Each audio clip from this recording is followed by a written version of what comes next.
Praise the lord. యేసుక్రీస్తు నామమున దేవుని కృప గొప్పగా మనకు అనుగ్రహింపబడి గొప్ప ఆశ్చర్య కార్యాలు జరిగించును గాక. ఆమేన్. ఈరోజు దేవుని వాగ్దానము యాకోబు రాసిన పత్రిక 4వ అధ్యాయము 7వ వచనము. దేవుడు అహంకారులను ఎదిరించి దీనులకి కృప అనుగ్రహించును. నిజముగా దేవుని కృప ద్వారాని మరి గడిచిన సంవత్సరం అంతా మనం కాచబడి దాచబడి దేవుడు మరొక సంవత్సరాన్ని మనకి దయా కిరీటముగా దయచేసి ఉన్నాడు. అనర్హులమైన మనని దేవుడు అర్హులుగా చేసి మనని రక్షించుకున్నాడు. ఆయన కృప శాశ్వతమైనది. ఇంత గొప్ప కృపని దేవుడు మనకు అనుగ్రహించినందుకు దేవునికి స్తోత్రం. ఒక స్త్రీ జీవితంలో యేసయ్య గొప్ప కృపని విడుదల చేసినప్పుడు ఆ స్త్రీ విడుదల పొంది పశ్చాత్తాపము కలిగి తన జీవితాన్ని సరిచేసుకుంది. ఆ కృపని గొప్ప స్థాయికి తనని హెచ్చించింది. యూదుల ప్రకారము మనము చూస్తే ఎవరైనా తప్పు చేస్తే రాళ్లతో కొట్టి చంపివేస్తారు. అయితే ఆ స్త్రీ తప్పు చేసిన స్త్రీని వాళ్ళు కనిపించినప్పుడు రాళ్లతో కొట్టి చంపాలని ఉద్దేశించారు. అంటే తనని ముట్టుకోవడం కూడా ఇష్టం లేదు, చచ్చిపోయే వరకు రాళ్లతో కొట్టి చంపుతారు. ఆ విధముగా అందరూ రాళ్ళు తీసుకొని కొట్టడానికి వచ్చినప్పుడు యేసయ్య ఆ స్త్రీని ఎవరు రాళ్లతో కొట్టొద్దు, చంపవద్దు అని హెచ్చరిస్తాడు.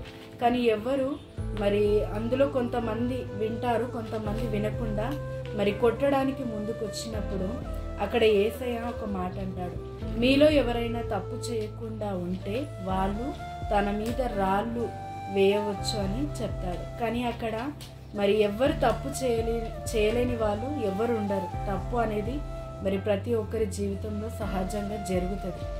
ఎవ్వరు అలా ముందుకు రారు. కానీ అయినప్పటికీ కొంతమంది వారు గందరగోళంలో ఉండి ఒక్కరు ఇద్దరు ముగ్గురు అట్లా ముందుకు వచ్చి రాళ్ళు వేయడానికి ముందుకు వచ్చినప్పుడు యేసయ్య వాళ్ళ తప్పు ఆ నేల మీద వేలుతో రాస్తాడు. అప్పుడు వాళ్ళు భయపడి వెనుకకు తగ్గి ఆ ప్రాంతాన్ని వదిలి వెళ్ళిపోతారు. అప్పుడు యేసయ్య ఆ స్త్రీతో, నువ్వు విడుదల పొందినవు, నిన్ను ఎవ్వరు ఏమి చేయలేరు. యాక్చువల్లీ అక్కడ తను మరణం అవ్వాలి, అక్కడ చనిపోవాలి. కానీ దేవుడు అక్కడ నుంచి ఆమెకి నూతనమైన జీవితాన్ని అనుగ్రహించాడు. యేసయ్య అన్నాడు, నేను కూడా నిన్నేమనమ్మా, నిన్ను క్షమించిన, ఇక ముందు తప్పు జరగకుండా జాగ్రత్తగా గొప్ప జీవితాన్ని, స్వేచ్ఛమైన జీవితాన్ని జీవించు అన్నప్పుడు తను గొప్ప పశ్చాత్తాపం కలిగి గొప్ప జీవితంతో జీవించినట్టుగా మనము చూస్తున్నాము. కృప నిజముగా పశ్చాత్తాపాన్ని కలుగజేస్తుంది. కృప ఆశీర్వాదంలోకి నడిపిస్తుంది. కృప విడుదలిస్తుంది. కృప మనం అర్హులము కాలేని దానికి దేవుడు మనకి అర్హులనుగా చేసి మనని అన్ని విషయములో దీవిస్తుంది. మనం ఒక గొప్ప స్థాయికి వెళ్ళడానికి ఈ కృప గొప్పగా తోడుగా ఉంటుంది. ఈరోజు దేవుని వాగ్దానం దీనులమైన మనందరికీ ఆయన కృప ప్రతి ఒక్కరికి దయచేయబడను గాక. ప్రార్థించుకుందాం. తండ్రి, యేసుక్రీస్తు నామమున నీ కృప ఎంతో గొప్పది ప్రభా. నీ అపారమైన కృపని ప్రతి ఒక్కరిపైన ఒకే ప్రేమతో నువ్వు దయచేస్తున్నావు. తండ్రి, అర్హులుగా చేసి మమ్మల్ని రక్షించుకున్న నీ కృపని బట్టి వందనాలు. శాశ్వతమైనది నీ కృప. ఇంకా ఎవరైతే పొందలేరో వారందరికీ నీ కృప అనుగ్రహించి ఆశీర్వదించి దీవించమని యేసుక్రీస్తు నామమున ప్రార్థిస్తున్నాము తండ్రి. ఆమేన్. యేసుక్రీస్తు నామమున మీ అందరికీ కృప అనుగ్రహింపబడి నిత్యము మీ అందరికీ తోడైండును గాక.